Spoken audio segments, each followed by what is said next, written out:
8월에 우리나라에는요, 역사적으로 아주 중요한 날 두 날이 있습니다. 이건 기억하셔야 됩니다. 8월의 중요한 날, 첫 번째 날은 언제냐? 8월 15일입니다. 8월 15일 무슨 날이죠? 광복절입니다. 우리나라의 주권을 회복한 이러한 날입니다. 또 하나 기억해야 될 날은 8월 29일입니다. 무슨 날이죠? 8월 29일 기억하셔야 됩니다. 이건 우리나라가 일제의 주권을 빼앗긴 경술국치일입니다. 여러분, 8월에 우리나라의 주권을 빼앗기는 일이 벌어졌습니다. 그 이후에 다시 주권을 찾게 되는 일이 벌어졌습니다. 여러분, 이러한 상황은 성경의 역사와 비슷합니다. 하나님께서 하나님의 나라를 창조하셨습니다.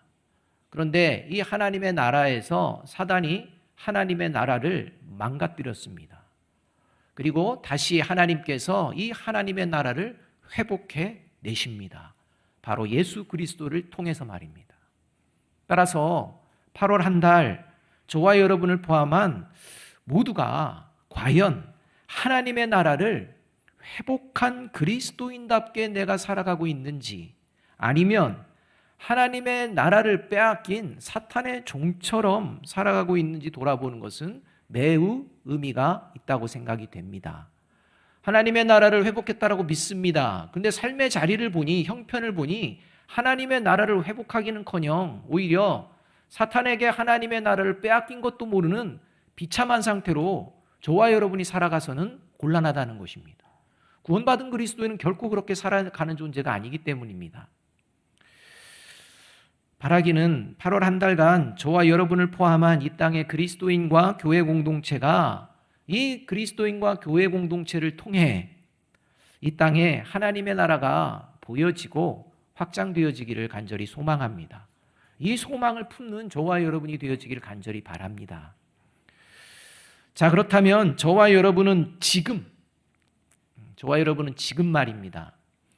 하나님의 나라를 회복한 그리스도인답게 예배의 자리에 있는지 살펴보았으면 하는데, 먼저 질문 하나를 드릴 테니까 마음속으로 대답해 보시기 바랍니다.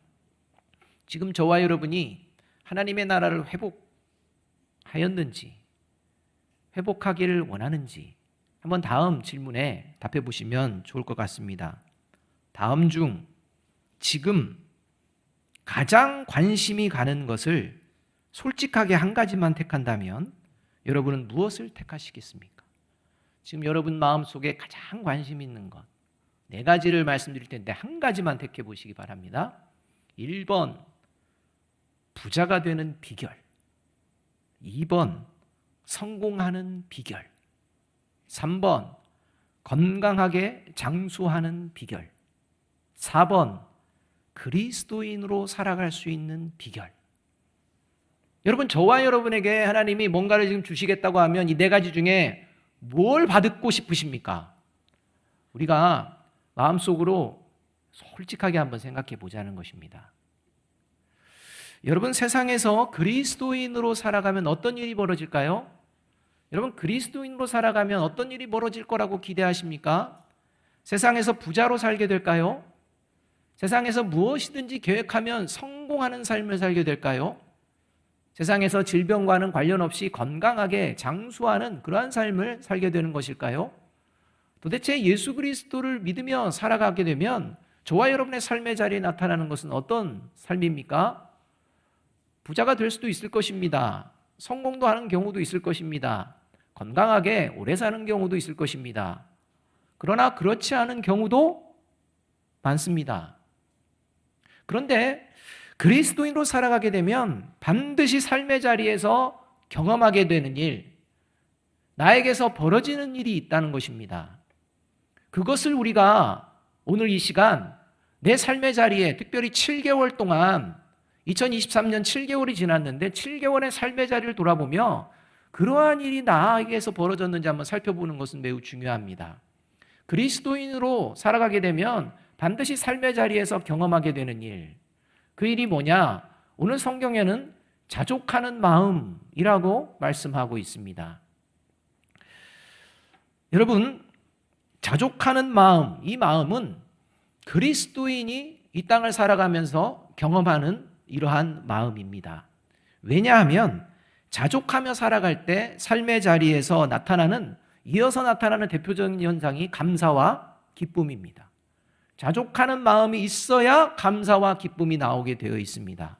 그리고 이 감사와 기쁨이라는 것은 하나님이 기뻐하시는 뜻이다 라고 데살로니가전서 5장에서 분명하게 말씀해 주고 있습니다. 그러니까 자족하는 마음이 있어야 감사와 기쁨이 일어나는데, 이러한 감사와 기쁨을 누리도록 하시는 것이 하나님의 뜻이기 때문에 그리스도인의 삶의 자리는요, 자족하는 마음이 있게 된다는 것입니다. 반대로 자족하는 마음이 사라지면 그리스도인으로 살아가는 것이 어렵게 됩니다. 그리스도인으로 살아가지 못합니다. 왜냐하면 자족한 마음이 사라질 때 그 마음에 찾아오는 마음들이 있습니다. 그냥 자족하는 마음이 사라지는 것으로 끝나는 게 아니라 그 빈 마음에 찾아오는 마음이 있습니다. 그것이 바로 불평과 불만과 원망 그리고 탐욕입니다. 여러분, 자족하는 마음이 사라지게 되면 반드시 그 자리를 차지하는 불평, 불만, 원망 그리고 탐욕, 이러한 것들이 삶을 주도하게 됩니다. 그래서 하나님이 기뻐하시는 삶이 아니라 오히려 하나님과 원수되는 삶을 살아가게 됩니다. 따라서 구원받은 그리스도인에게 있어서 자족하는 마음은 매우 중요합니다. 그래서 오늘 우리가 읽은 본문 11절 하반절에서 사도 바울은 어떤 형편에든지 나는 자족하기를 배웠노라 이렇게 선언하고 있는 것입니다. 여러분, 이것은 사도 바울만의 선언이 아닙니다. 사도 바울의 선언은 이 땅을 살아가는 모든 그리스도인이 삶의 자리에서 선포해야 될 고백입니다. 어떤 형편에든지 자족하기를 배웠노라. 여러분, 이 마음이 그리스도인이 이 땅을 살아가는 마음이라는 것입니다.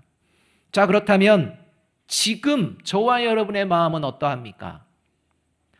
저와 여러분의 삶에 대해 자족하고 계십니까? 아니면 불평과 불만과 원망스러움이 있으십니까?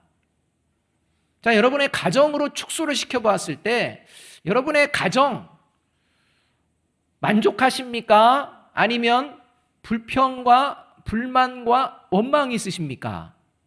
여러분의 남편과 아내 만족하십니까? 이럴 땐 아멘 하셔야 돼요. 부부끼리 같이 예배드리면 시험 듭니다. 여러분, 남편과 아내 만족하십니까? 네. 여러분의 자녀들 만족하십니까? 여러분, 이 자족하는 마음, 이 마음이 구원받은 그리스도인의 모습이라는 것입니다. 바라기는 오늘 이 예배를 통해 성령의 역사하심으로 말미암아 저와 여러분 모두에게 자족하는 마음이 회복되어지기를 주님의 이름으로 축복합니다. 이 마음이 회복될 때 가정에 사랑이 넘쳐나는 것입니다. 이 마음이 회복될 때 교회 공동체에 사랑이 넘쳐나는 것입니다. 이 마음이 회복될 때 일터와 사업장을 비롯한 나라에도 하나님의 사랑이 이제 넘쳐나게 된다는 것입니다. 이 일을 맡은 게 구원받은 그리스도인과 교회 공동체라는 것입니다. 그러니 하나님 앞에 지금 예배드리는 저와 여러분의 마음이 어떤 마음인지 살펴보는 게 얼마나 중요하겠습니까? 그렇다면 그리스도인이 갖게 되는 자족하는 마음, 구체적으로 어떤 마음을 이야기하는 것일까요? 여러분, 고대 동양이나 서양이나 철학자들도요, 가장 중요한 마음 중에 하나가 자족하는 마음이다라고 이야기를 합니다. 근데 여러분, 성경에서 말한 자족하는 마음을 그런 하나님 믿지 않는 사람들이 그냥 흔히 얘기하는 자족, 만족 이렇게 이해해서는 곤란합니다. 완전히 다르기 때문입니다. 그래서 첫째로 그리스도인이 가지는 자족하는 마음은 어떤 마음이냐? 환경과 상황에 전혀 영향을 받지 않는 마음입니다. 그러니까 그리스도인이 가지고 있는 자족하는 마음은 환경과 상황이 어떠하든지 전혀 영향받지 않는 마음이라는 것입니다.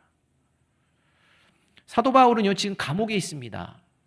참 어려운 형편에 있습니다. 참 불평과 불만과 원망이 나올 만한 형편에 있습니다. 그런데도 사도 바울은요, 나는 자족하기를 배웠다 이렇게 말합니다. 특히 당시 감옥에 갇힌 죄수들에게는요, 음식을 포함해서 아무것도 제공되지 않습니다. 그래서 만일 사도 바울에게 누군가가 음식이나 생필품을 제공하지 않으면 사도 바울은요, 어떻게 될까요? 잘못하면 굶어 죽는 것입니다. 이게 당시에 감옥에 있는 죄수들의 형편입니다. 이렇게 굶고 있는 궁핍한 이러한 상황 속에 빌립보 교회 성도들이요, 그 상황을 들었습니다. 그래서 에바브로디도를 보냅니다. 빈손으로 보내지 아니하고 헌금을 모읍니다. 그래서 음식과 생필품을 사서 사도 바울에게 공급해 주도록 이렇게 헌금을 모아서 에바브로디도 편에 보냅니다. 그래서 사도 바울은 10절에서 빌립보 교회 성도들의 헌금을 통해 큰 기쁨을 회복하였다라고 감사의 표현을 하는 것을 우리가 볼 수가 있습니다. 그런데 여러분, 이어지는 11절에서 사도 바울은 그 기쁨이 단순히 내가 지금 궁핍했는데 굶어 죽을 수밖에 없는데 헌금을 보내줘도 너무 감사하다, 너무 기쁘다, 이게 아니라는 겁니다. 그래서 사도 바울은 11절에서 그 빌립보 교회 성도들에게 헌금을 보내준 것에 대해서 기쁨을 표현하면서도 11절에서 이렇게 말씀을 하고 있는 것입니다. 함께 읽어보겠습니다. 시작. 내가 궁핍함으로 말하는 것이 아니니라 어떠한 형편에든지 나는 자족하기를 배웠노니. 이 말씀은 빌립보 교회 성도들이 헌금을 보내주기 전 이미 궁핍한 상황에 있을지라도 사도 바울은 아무런 불만과 불평과 원망이 없는 자족하는, 스스로 만족하며 지내고 있었다는 말입니다.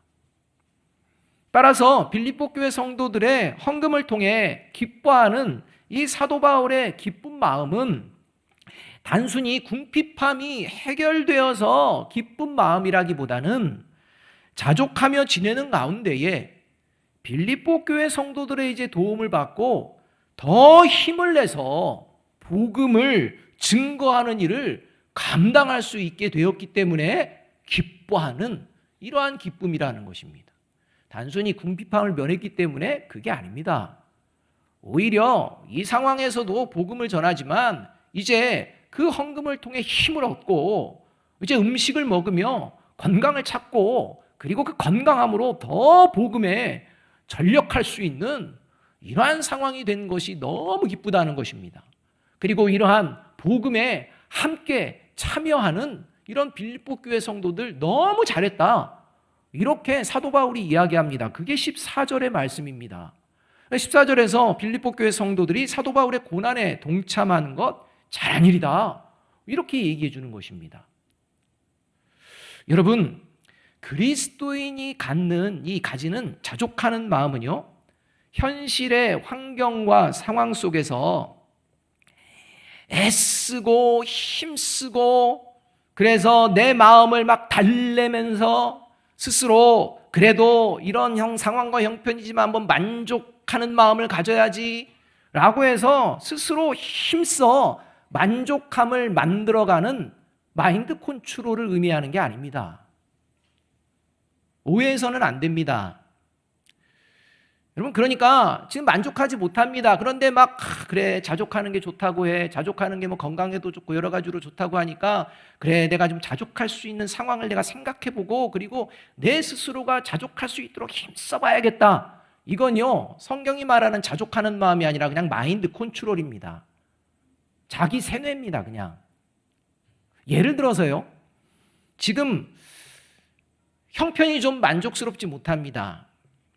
내 삶의 자리를 보니까 형편이 만족스럽지 못합니다. 그러니까요, 이제 만족을 찾기 위해 어떻게 하느냐, 나보다 형편이 못한 사람은 없는지 찾아봅니다.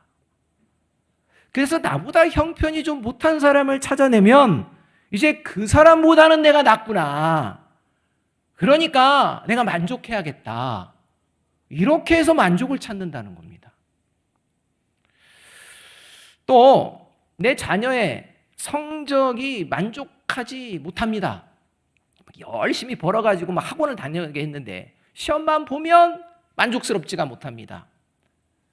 여러분 그럴 때 그래도 만족한 마음을 가져야 되는데 하다 보니까 뭘 찾느냐? 내 자녀가 비록 공부는 못하지만 착하고 건강하구나. 그러니까 공부는 못하지만 착하고 건강하니까 거기서 내가 만족을 찾아야겠다. 이렇게 해서 만족을 찾는 겁니다. 여러분 이런 만족은요, 하나님이 지금 말씀해 주시는 자족하는 마음이 아니라 그냥 스스로 마인드 컨트롤하는 것입니다. 그렇게 안 하면 자기가 비참해지는 것 같기 때문에 그렇게 하는 것입니다.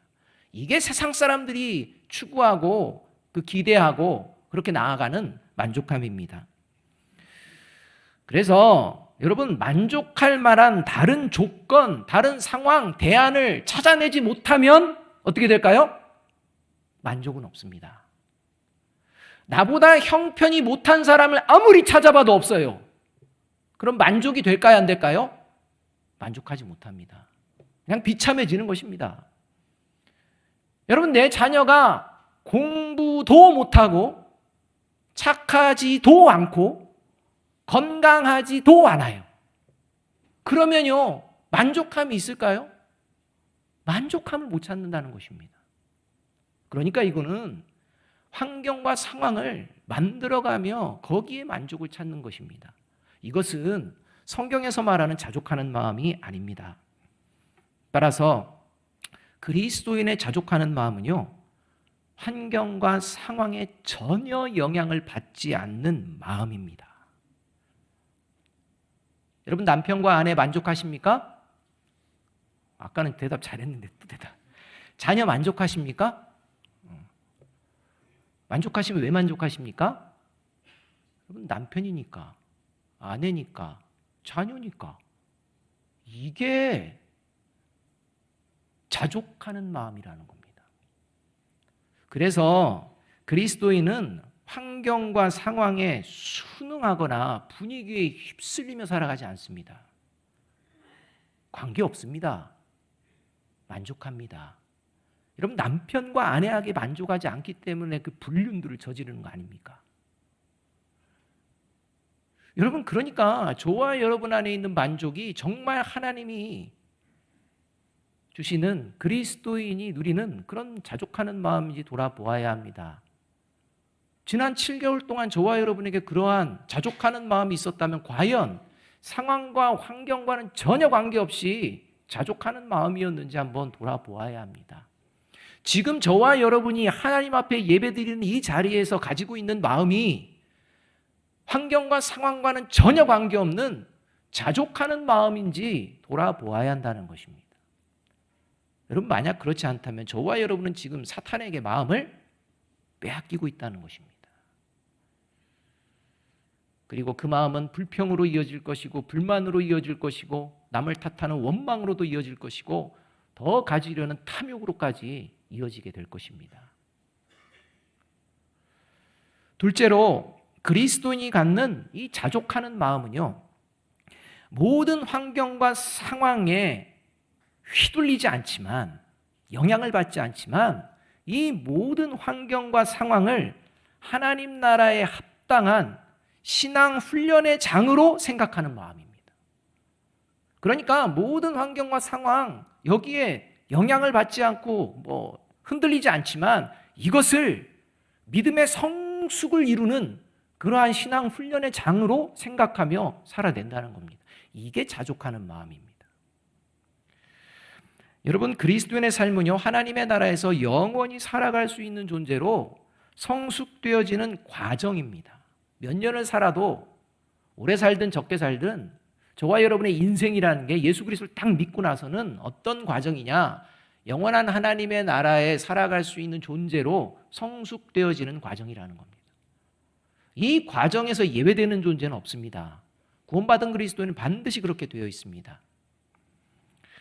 그래서 모든 환경과 상황 속에서 이 성숙의 과정을 거쳐가며 세상의 방식을 버립니다.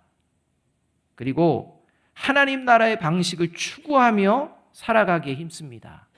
처음엔 어렵습니다. 그런데 모든 상황과 환경에서 그것을 계속 훈련하다 보니까 이제는 자연스러워지는 것입니다. 그리고 그러한 모습으로 성숙되어짐이 보여지게 된다는 것입니다. 이러한 모습을 보여내기 위해서 가장 필요한 마음이 어떤 마음이냐? 자족하는 마음입니다. 사람이 고난을 겪으며 굶주리거나 궁핍해지면요, 체면 사라집니다. 그래서 세상과 타협하려고 합니다. 그리고 죄와도 타협하려고 합니다. 거기서 벗어나기 쉽기 때문입니다. 그래서 목구멍이 포도청이다, 이런 말이 생기는 것입니다. 고난, 힘겨움, 굶주림, 배고픔, 여기에 처하게 되면, 그리고 이것이 길어지게 되면 체면이고 뭐가 없습니다. 뭐 하나님 나라 그런 거 모릅니다. 그냥 세상에서 타협하고 죄를 짓더라도 이렇게 나가는 겁니다. 여러분, 이것을 거부하는 겁니다. 그러한 것을 버리는 겁니다. 하나님 나라 방식으로 거기서 살아내는 것입니다. 이게 자족하는 마음이 있어야 가능합니다. 여러분, 사람이 배부르고 풍족해지면 교만해지고 쾌락에 빠지기 시작합니다. 이렇게 됩니다. 그런데 이것에 빠지지 않는 이 마음이 자족하는 마음에서 비롯된다는 것입니다. 그래서 사도 바울은 12절에서 이렇게 말씀을 하고 있는 것입니다. 함께 한번 읽어보겠습니다. 시작. 나는 비천하게 살 줄도 알고 풍족하게 살 줄도 압니다. 배부르거나 굶주리거나 풍족하거나 궁핍하거나 그 어떤 경우에도 적응할 수 있는 비결을 배웠습니다. 여러분, 이 말씀에 의하면 사도 바울은요, 굶주리거나 궁핍하여 비천한 상태에 있든지 그런 상태도 많이 있었습니다. 또 배부르거나 풍족한 상태에 있든지 어떤 경우에도 그 삶의 자리에서 적응할 수 있는 적응력, 일체의 비결을 배웠다, 이렇게 선언하고 있습니다. 여러분, 사도 바울이 어떤 상황에서도 적응할 수 있는 이 적응력, 이게 보니까 세상에서 이런 방법 택하니까 배고픔을 면하겠네. 이렇게 되니까 뭔가 부자가 될 수 있겠네. 이런 처세술과 같은 세상의 방법들을 잘 배워서 이제 어떤 상황에서도 내가 적응할 수 있는 일체의 비결을 배웠다, 이런 말씀이 아닙니다.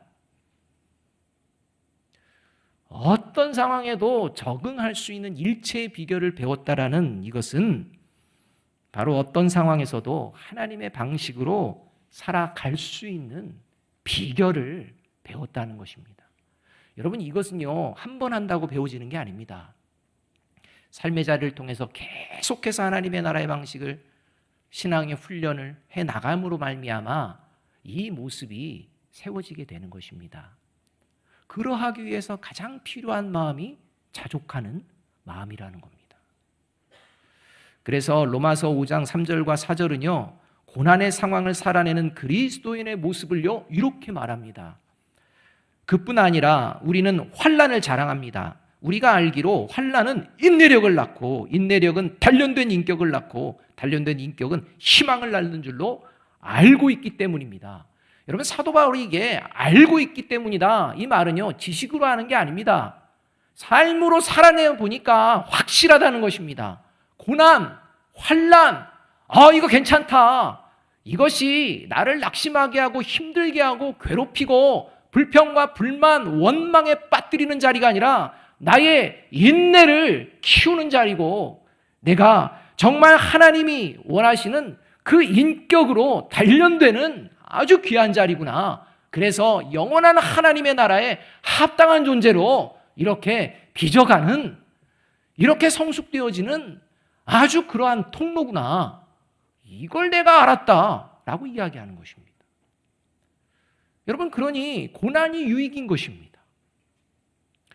또 풍족하고 부유한 상황 속에 있는 그리스도인과 이 세상을 살아가는 부유한 자들을 향해 디모데전서 6장 17절과 18절에서는 이렇게 말씀합니다. 함께 한번 읽어볼까요? 시작. 그대는 이 세상의 부자들에게 명령하여 교만해지지도 말고 덧없는 재물에 소망을 두지도 말고 오직 우리에게 모든 것을 풍성히 주셔서 즐기게 하시는 하나님께 소망을 두라고 하십시오. 또 선을 행하고 좋은 일을 많이 하고 아낌없이 베풀고 즐겨 나누어 주라고 하십시오. 여러분, 부하기 원하는 사람들은요, 온통 자기 것만 생각합니다. 선을 행하고 베풀어 주기를 즐겨하고 이것들을 막 나눠주며 아낌없이 그것들을 함께 나누고자 하는 이런 마음이 없다는 것입니다. 그런데 그리스도인들은요, 부가 생기면 이것을 움켜쥐는 게 아니라 베푼다는 것입니다. 나눈다는 것입니다. 선을 행하는 데 사용한다는 것입니다. 여러분, 이게 어떻게 가능하겠습니까? 자족하는 마음이 있기 때문이라는 겁니다. 여러분, 저와 여러분이 7개월 동안 고난의 상황 속에서 어떤 행동을 했는지, 또 저와 여러분이 좀 넉넉한 상황에서 어떤 행동을 했는지 한번 살펴보시기 바랍니다.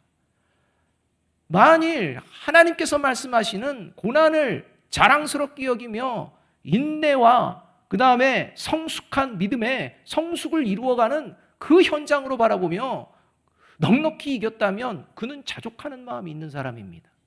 뭔가 소유가 생기면 그 소유를 가지고 누군가에게 나눠주고 함께하는 하나님의 선한 일들, 하나님의 나라를 위하여 사용하는 하늘의 보물을 쌓는 이런 일들을 했다면 그에게는 자족하는 마음이 있는 것입니다.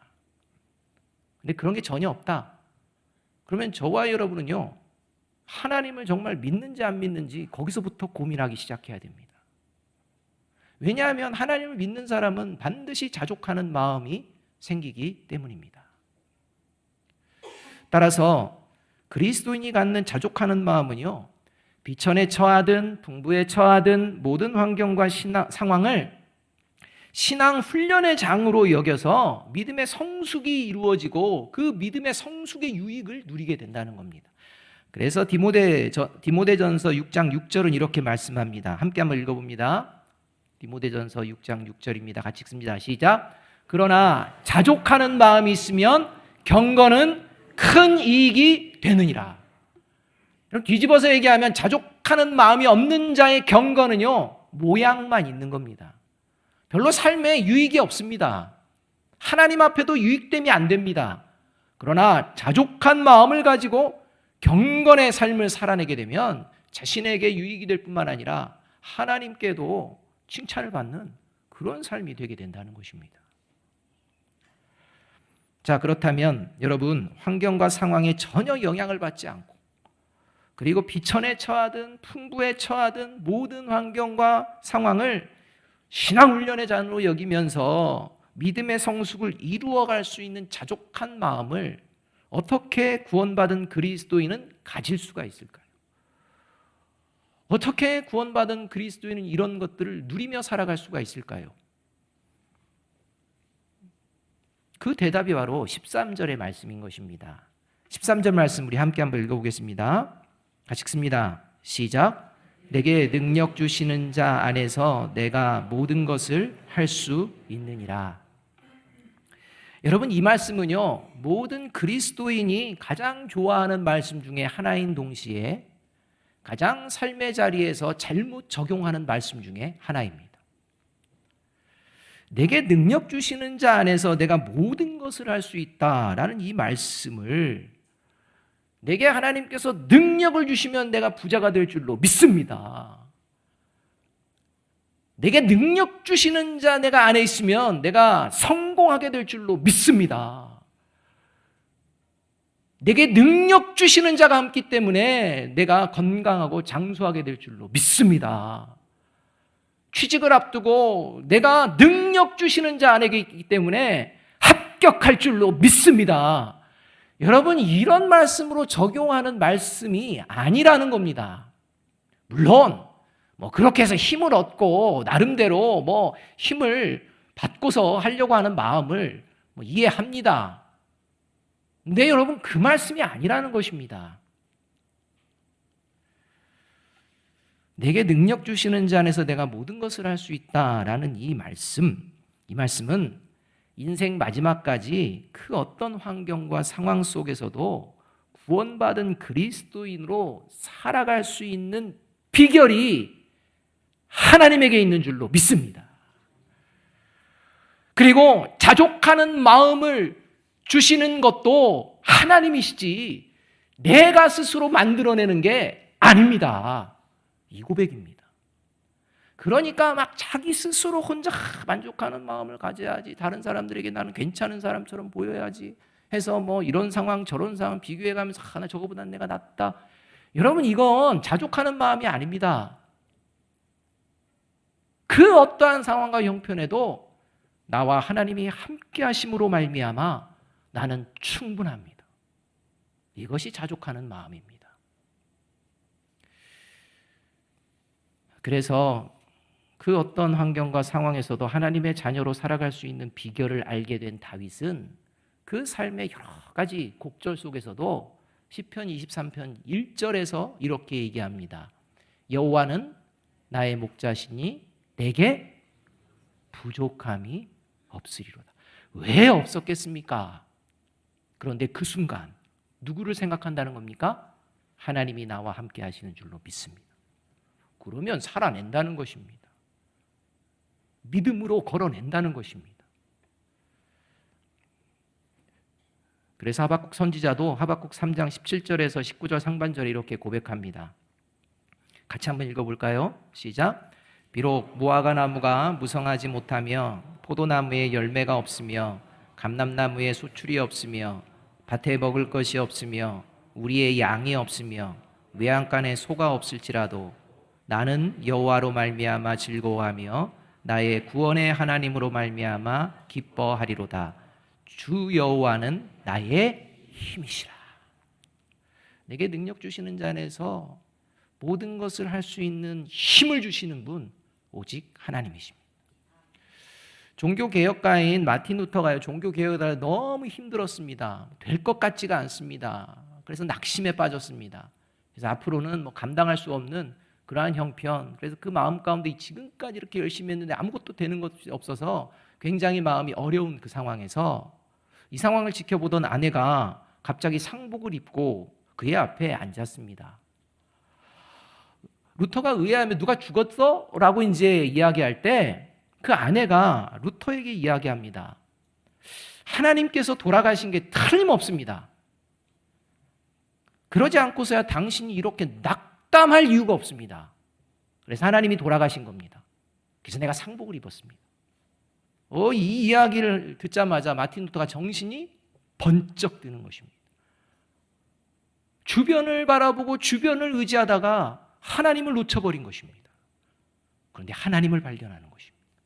그래서 그 하나님 의지하며 종교개혁을 이룹니다. 여러분, 저는 마틴 루터와는 비교할 수 없지만 비슷한 그런 경험이 있습니다. 정말 본이 되는 목사님 밑에서, 담임 목사님 밑에서 이제 목회를 잘 배우고 잘 준비되어야겠다, 이런 부푼 꿈을 안고 목회를 시작했는데 얼마 가지 않아서 이 담임 목사님이 병을 이기지 못해가지고 돌아가신 겁니다. 그래가지고 갑자기 그 교회를 이제 인도해야 되는데 제가 무슨 능력이 있습니까? 뭐가 있습니까? 그래서 성도들에게 말씀도 전하고 여러 가지 할 너무 힘든 겁니다.